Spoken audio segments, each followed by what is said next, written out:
So we hit some bad weather when we were out there, so we came inside the pro shop just to do a little bit of the how we close lessons.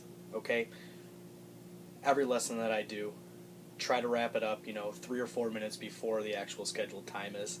I like to give them two things, repetitive two things that we can do that they can think of and that they can keep in their head. I believe that two things is going to stick. You can try three with some of your your more advanced players, but two is a good thing to stick with. Always like to finish, obviously, with a nice strong handshake, good eye contact, all that stuff that makes us professionals. Um, the other thing is that when you are closing your lesson, make it short, make it to the point. Don't gradually go into it, spur off into some other subject or some other thing that you should work on possibly in the next lesson.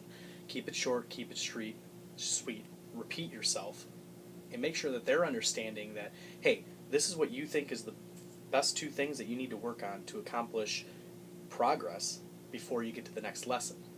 And always encourage, before you get to the next lesson, you have to practice in between lessons. If you don't practice in between lessons, you're gonna fall back into square one, where we are now. All right. So all those lessons that we took beforehand, you might hang on to a little bit, but if you're not practicing them, getting them ingrained in your head, and getting the motions down, then all the lessons leading up to that are for naught.